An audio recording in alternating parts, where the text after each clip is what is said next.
तेने ब्रह्मरुदा अधिकं मुह्यन्ति यस्सूरयः तेजो वायुर्गावधारनिमयो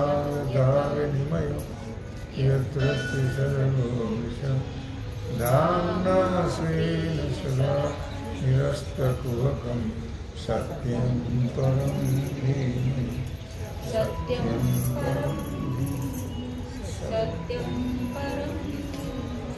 गोपाल भगवान की जय।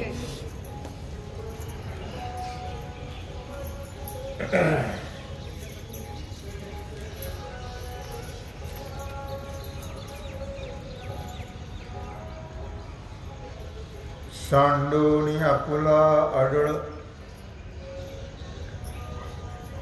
लवण आश्रय जळ का हिंडोनी राहे निश्चळ वायू वेन। भगवान सिद्धेश्वराच्या आश्रम कृपेनं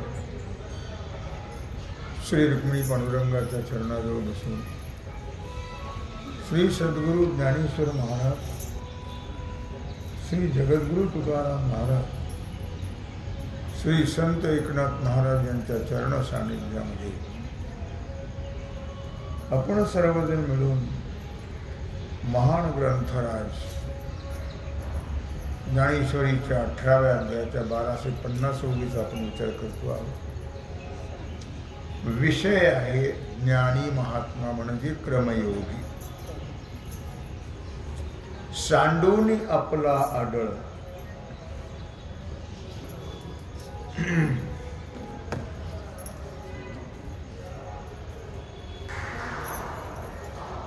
लवण आश्रयी जळ का हिंडोनी राहे निश्चळ वायू वेमी। त्याला कळत नाही तुम्ही कशाला सांगितलं त्याला।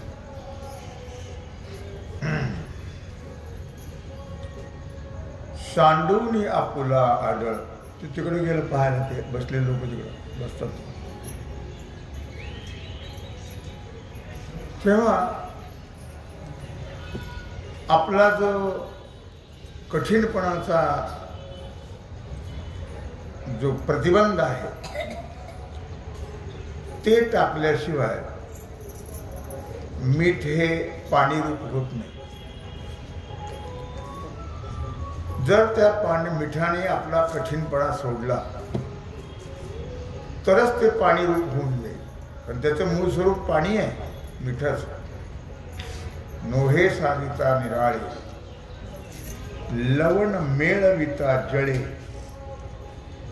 तेव्हा जर त्याला पाणीरूप व्हायचं असेल म्हणजे आपलं स्वरूप त्याला प्राप्त व्हावं असं वाटत असेल तर मिठाला आपला कठीणपणा सोडावा लागेल आणि मग ते आपल्या स्वरूपाशी एकरूप होईल। किंवा का हिंडोनी राहे निश्चळ वायू व्योम। वारासारखा भटकत असतो, सारखा भटकत असतो। वाऱ्याची उत्पत्ती कुठे आहे बोलायचं नाही, कोण लक्षात ठेवा। वाऱ्याची उत्पत्ती कुठे होते? वाऱ्याचं उत्पत्ती स्थान काय आहे?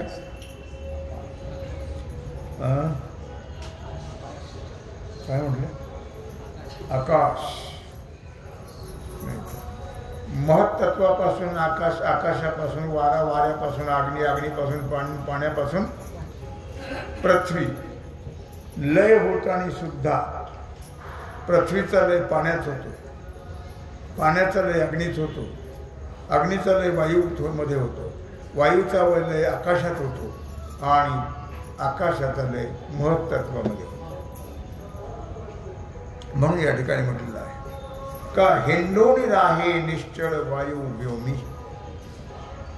वाऱ्याला जर निश्चळ राहायचं असेल तर त्याला आपल्या स्वरूपाकडे जावं लागेल, कारण वाऱ्याचं स्वरूप आहे आकाश, मिठाचं स्वरूप आहे पाणी। मिठाला जर पाणी व्हायचं असेल, आपल्या मूळ स्वरूपात जायचं असेल तर त्याला जसा आपला कठीणपणा सोडावा लागतो आणि मग ते पाणी रूप होतं. तसं आकाशाला जर स्थिर राहायचं असेल तर आकाशाचं मूळ वायूला, तर वायूचं मूळ स्वरूप आहे आकाश. त्याचं हिंडणं सोडल्याशिवाय, त्याचा चंचलपणा सोडल्याशिवाय वारा आकाशाच्या ठिकाणी स्थिर राहू शकत नाही.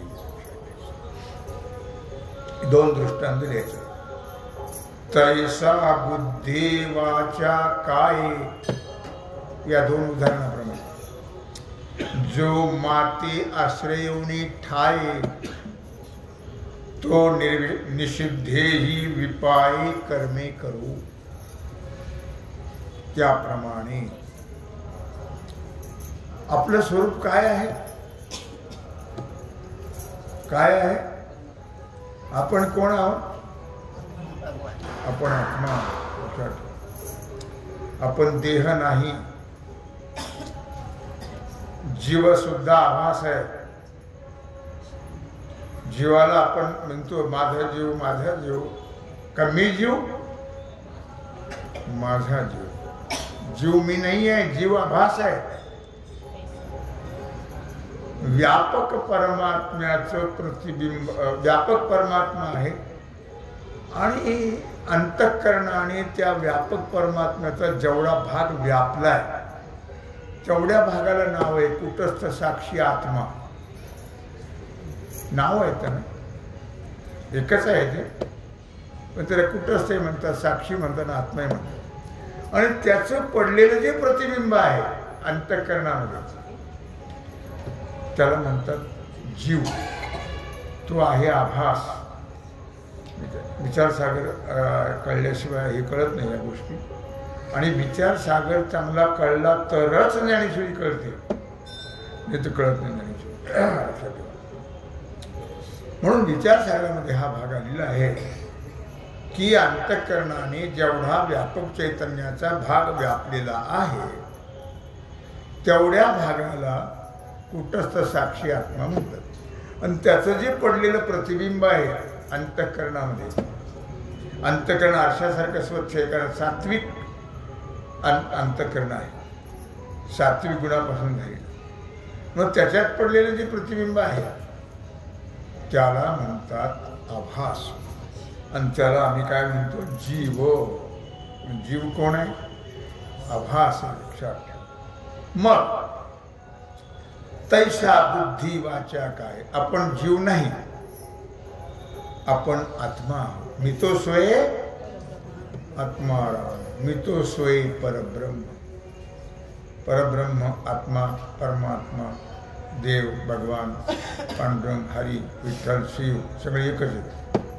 त्याच्यात भेद पाहून जर भक्ती केली तर तुमची भक्ती सक्सेस होत नाही. तुम्ही समजा ओम नमः शिवाय म्हणत असाल, ओम नमः शिवाय भगवान शंकर आणि भगवान पांडुरंग हे दोन्ही एकच आहेत हे तत्व जर कळलं तर तुमची भक्ती सक्सेस होईल. भेद भक्ती सक्सेस होत नाही. भगवान शंकर कुणाचा जप करतात? रामाचा. कळलं? मग आपल्याला त्याला ओम नमः शिवाय म्हटलेलं आवडेल का राम म्हटलेलं आवडेल? राम म्हटलेलं आवडेल, कारण त्यांचं आद्य दैवत आहे भगवान राम. म्हणून ते भगवान रामाचा जप करतात अखंड. काय तेव्हा ठीक आहे, तुम्ही जेव्हा शंकराचा जप कराल तेव्हा शंकर कोण आहे? ब्रह्मदेव कोण आहे? विष्णू कोण आहे? हे तीन गुणाचे तीन देव आहेत. त्या भगवंतानी तीन गुणाची तीन रूप धारण केले. नेहमी सांगतो समजून विषय आला. तोच विष्णू झाला, तोच शंकर झाला, तोच ब्रह्मदेव झाला. आपणच ब्रह्मदेव झाला. ब्रह्मदेव होऊन जगत उत्पत्तीचं कार्य तो करू लागला. आपणच विष्णू झाला आणि जगत पालनाचं कार्य करू लागला. आणि आपणच शंकर झाला भगवान आणि संहाराचं कार्य भगवान करू लागले. तिन्ही देव कसे आहेत? एकच आहे. त्याच्यामध्ये भेद हो नाही आहे. आणि म्हणून ज्याने काया वाचा आणि मन, इथं काय म्हटलं, तैसा बुद्धी वाचा काय, बुद्धी ही अंतकरणाचा भाग आहे. अंतकरण एकच आहे, तेच मन आहे, तेच बुद्धी आहे, तेच चित्त आहे.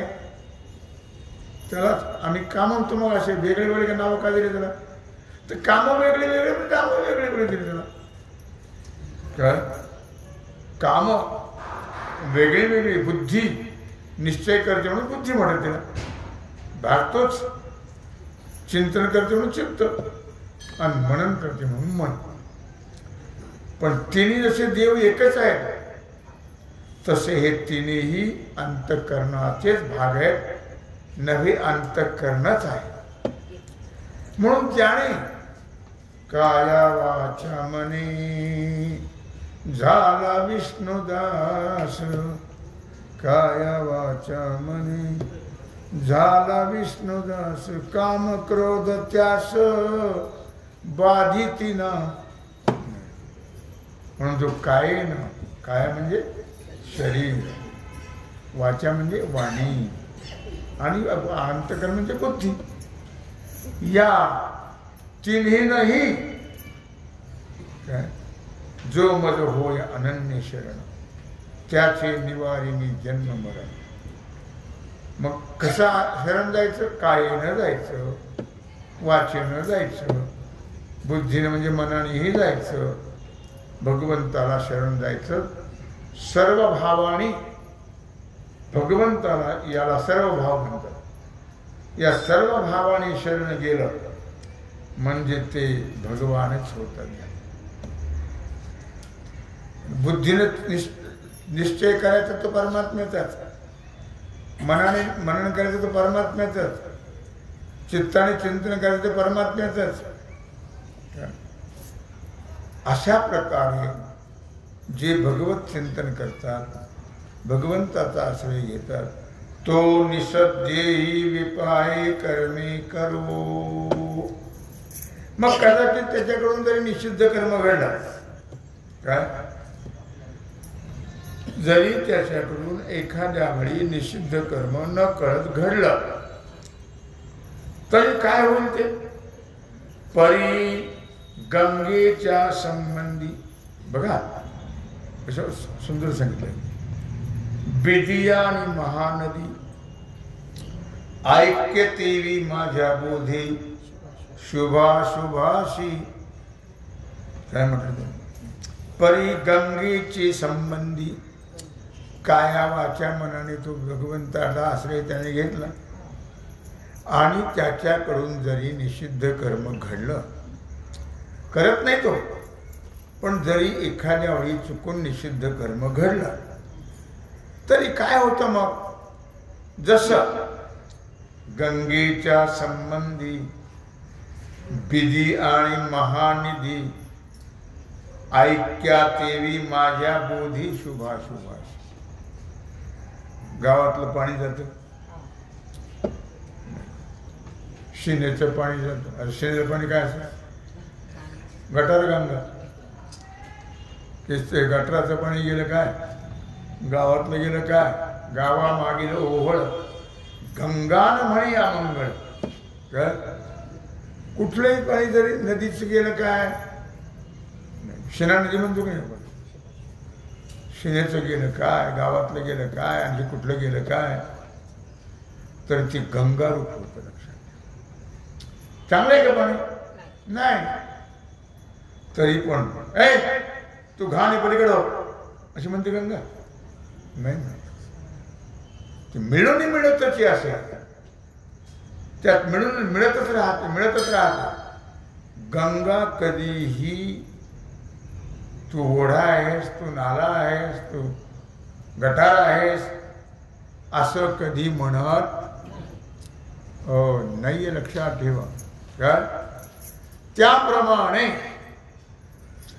माझ्या अनुभव ज्ञानाने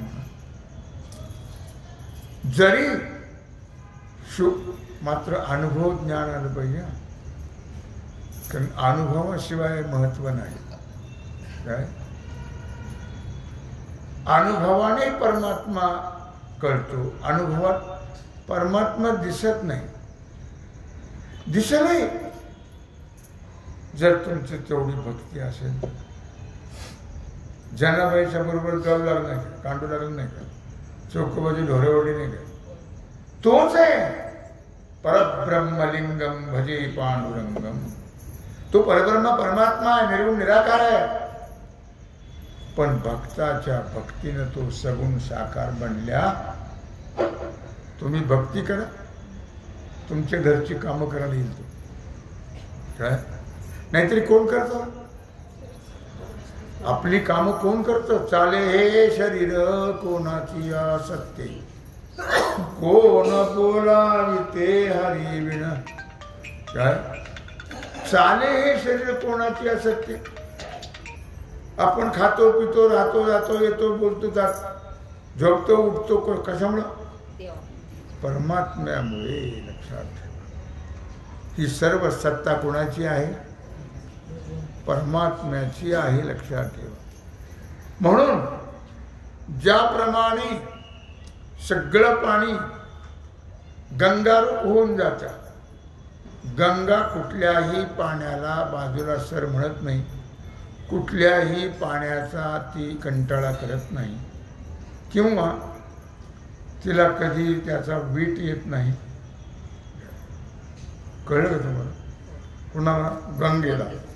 तसं एकरूप होऊन जातं. माझ्या अनुभव ज्ञानाने, माझ्या ज्ञानाने पाप पुण्याला एकरूप करून घेतो. तुका म्हणे आम्ही झालो अग्निरूप, लागूने दु पाप पुण्य अंगा. लक्षात ठेवा. हरिउच्चारणी अनंत पापरास, जातील लयासी क्षण मात्रे. मात्र त्याला पथ्य आहे. पथ्य नाम विठोबाचे, पथ्य नाम विठोबाचे. आणिक वाचे न सेवी. दुसरं काही बोलायचं नाही. पथ्य भगवंताच्या भजनामध्ये पथ्य आहे. काही बोलायचं नाही. फक्त पांडुरंगाचं, देवाचं, रामाचं, कृष्णाचं, शंकराचं, कोणाचं असेल तुमचं ते फक्त नामस्मरण करत राहायचं.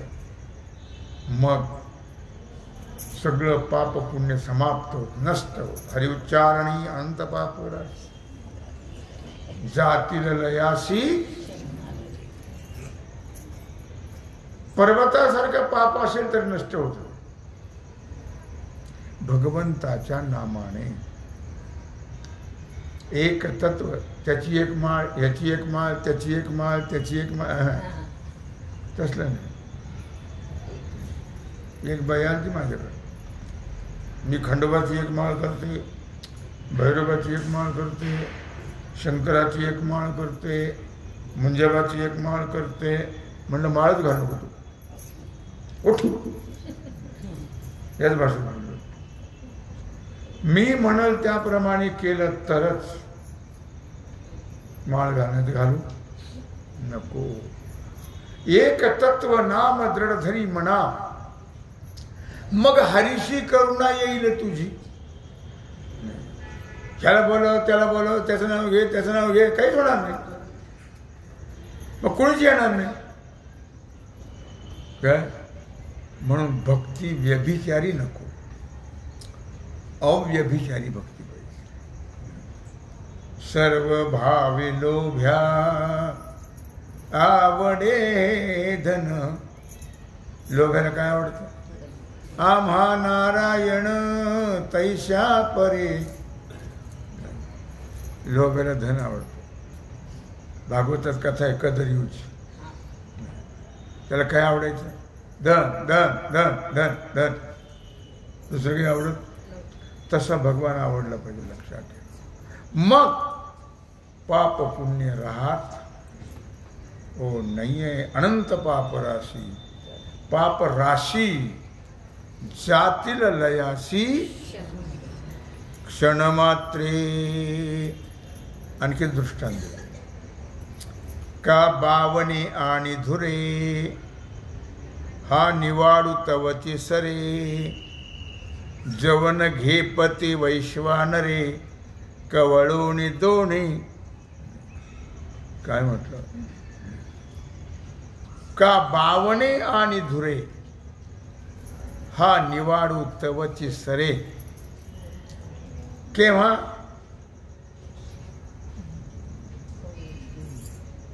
जवन घेपती वैश्वानरे कवळूनी दोन्ही. अग्नीमध्ये जोपर्यंत अग्नीच्या बाहेर आहे तोपर्यंत लाकडाला नाव आहेत. ही बाबळीचं आहे, हे बोरीचं आहे, हे चंदनाचं आहे, हे वडाचं आहे, हे पिंपळाचं आहे. पण अग्निमाजी गेले ती अग्नीचे होऊन येते. अग्नीमध्ये गेले की ते अग्निरूपाचा होता.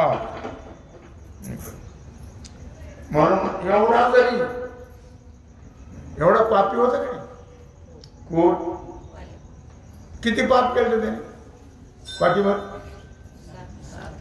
7 रांजण भरले होते. केवढे दगड टाकले होते मोहरी एवढे. कशाला टाकले होते ब्रह्महत्या करायचं. बरकड मारलेलं नव्हतं टाकायचं. ब्राह्मण मारला की एक खड टाकायचं मोहरी एवढं. असे किती रांजण भरले होते 7. किती पाप होते आता किती गणती का बाबा. वाल्या कोळी अनंत पाप राशी. काय म्हणत अनंत पाप राशी. पण त्याच्या काय म्हणत महान पापी वाल्या कोळी त्याच्या पापाची झाली होळी. एवढं मोठं पाप केलं होतं पण नारदाने मंत्र दिला पाप गेलं का नाही. कसं गेलं. रामकृष्ण हरी चहा आणला का. रामकृष्ण हरी भाजी आणली का. रामकृष्ण हरी स्वयंपाक करा बरं का मी व्यवस्थित. रामकृष्ण हरी जेवण का बरं का मी व्यवस्थित. असलं गेलं ते मंत्र दिला जो बसला लक्षात ठेवा. इतका तो तद्रूप होऊन जप केला त्याने की वारून वाढले तर माहिती असं जप करतो. देहभाव हारपला तुझ पाहता विठ्ठला ना कळून दे सुख दुःख तहान हरपले भूक. कळलं ना. इतक्या तत्वाने जर परमात्म्याचं भजन केलं तर ऐक्य देवी माझ्या मोदी शुभाशुभी. किंवा आताच्या दृष्टांताप्रमाणे अनंत प्रकारची लाकडं त्याची नावं जोपर्यंत त्या अग्नीत जात नाही तोपर्यंतच. एकदा अग्नीत गेले की त्या अग्निरूपाच तसं आपण भगवत रूप व्हावं लागतं. भगवत चिंतन करत बसला की आठवण नाही राहावी कशी. देहाची सुद्धा नाही. देहभाव हरपला. इतकं तन्मयतेने चिंतन करावं लागतं. तेव्हा मीराबाईचं विष प्याला. चोखोबाचे ढोरं ओढली. जनबैला दळू कांडू लागला. कबीराचे शेले विणले. अर्जुनाचा रथ हाकला. का इतकं भजन होतं. किती करतं भजन त्याने. रोम रोमातून श्रीकृष्ण जय कृष्ण. गौऱ्या विठ्ठल म्हणतो त्याचा अर्थ काय. चिकिन जप करत असते. चोखोबाचे हाड विठ्ठल विठ्ठल म्हणत. हाडकं किती जप केला असेल त्याने. किती भजन केलं असेल. मी 10 माळीच करते. मी 11च करते. आणि बाकीच्या वेळ काय बोंबलाच होता काय. 10 माळी करते 11 करते. दिवसभर काय तोंडाला काम आहे. कळलं का तुम्हाला? अखंड भगवंताचं भजन करत राहावं. लक्षात ठेवा, ठराविक नव्हे. त्या मी तुम्हाला सांगितलं होतं, रामभद्राचार्य किती जप करतात? विसरून जातात. किती करतात? किती? 21 माळा. हा, 2 लाख रोज. त्या प्रेमानंदाकडे एक माणूस गेला, म्हणले महाराज जप किती केलं पाहिजे? कमीत कमी किती केलं पाहिजे? ते म्हणजे कमीत कमी 50,000 केलं पाहिजे. किती केलं पाहिजे? कमीत कमी 50,000 तरी झाला. आपला किती होतो बाई? आपण बोलत नाही का? बडबड करत नाही का? हरी बोला ना तरी व्यर्थ गलबला. ते हरिपाठातच राहत, त्याची आपल्याला आठवण सुद्धा राहत. मी का सांगतोय लक्षात ठेवा एवढ्या गोष्टी, की जशी ती लाकडं अग्निरूप होतात तसं आपण भगवद्रूप झालं पाहिजे. इतकं भजन केलं पाहिजे. मग नघेपती वैश्वानरे कवळोनी दोन्ही. आणखी दृष्टांत दिला.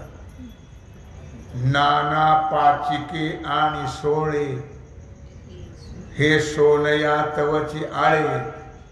जव परिसू अंग मेळे एकवटीना. आणखी दृष्टांत, कितीतरी दृष्टांत देतात माऊली. आणि आपल्या पुन्हा अनुभवातले, आपल्या माहितीतले देतात दृष्टांत. कुठल्या बाहेरच्या देशातले देत नाहीत, की आपल्याला कळावं. काय? नाना म्हणजे किंवा, अथवा. नाना पाचिक आणि सोळे. अर्थात काय म्हणत त्यांनी? पंचभिही पणैही क्रियते इति पांचिकम. अशी पाचिक शब्दाची उत्पत्ती आहे. नाना पाचिके आणि सोळे. अर्थात जे पैशाला घेतल्या जातात. लोखंड किती, त्याला किंमतच नव्हती. आता किंमत आली त्याला, पण लोखंडाला किंमत नव्हती. 5 पैशाचं घेतलं तर ओझं जाणार नाही एवढं द्या. लोखंडाला काय किंमत? एवढं द्यायचं, ओझं जाणार नाही एवढं. मग 5 पैशाचं घेतं लोखंड. आणि मग त्या लोखंडाला आपुल्या महिमाने धातू परिसे केले सोने. आपुल्या महिमाने. मग त्या लोखंडाला 5 पैशाचं लोखंड त्या काळात सांगतो मी तुम्हाला, आणि त्याला परिसाने स्पर्श केल्याबरोबर त्यावेळी माऊलीच्या काळामध्ये 15.5-16 सोन्याचा भाव होता. फार भाव झाला त्या काळात. 15.5-16 माऊलीच्या ओव्यात तसं. आणि मग ते 5 पैशाचं लोखंड 16 रुपये तोळ्याचं होतं. कळलं तुम्हाला? पण कशाने होतं? परिसामुळे. काय? लोखंडाला किंमत कशाने आली?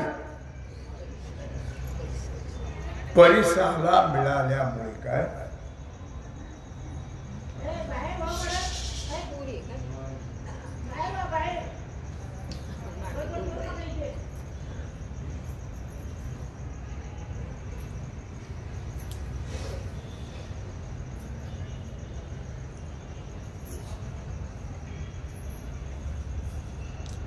कळलं का? जोपर्यंत परिसाचा स्पर्श होत नाही तोपर्यंत लोखंडाला काही किंमत नाही. परिसाचा स्पर्श झाल्याबरोबर ते सोनं झालं. कळलं का तुम्हाला? त्याप्रमाणे तैसे शुभाशुभे ऐसे हे तवचीवरी आभास जव एक न प्रकाशी सर्वत्र मी. तसं पापन पुण्यन शुभन अशुभन वाईटन चांगलं हे कुठपर्यंत? जोपर्यंत मी व्यापक असणारा परमात्मा त्याचं यथार्थ ज्ञान होत नाही तोपर्यंत. एकदा व्यापक परमात्म्याचा व्यापक बोध झाला की मग ते शुभही नाही ना अशुभही नाही पापही नाही पुण्य नाही चांगलं नाही वाईट नाही काहीच नाही. मग जीवो ब्रह्मैव ना परा. मग ब्रह्मस्वरूपता प्राप्त. त्याच्याकरता एवढे दृष्टांत दिले त्यांनी हे पटवण्याकरता. तेव्हा आणखी त्याच्यावर दृष्टांत दिलेत काही. त्याचा विचाराने आजची सेवा भगवत चरणी समर्पित करू. राहिलेला जो सेवेचा भाग आहे तो आपण उद्या पाहू. कुंडलिक वरदा.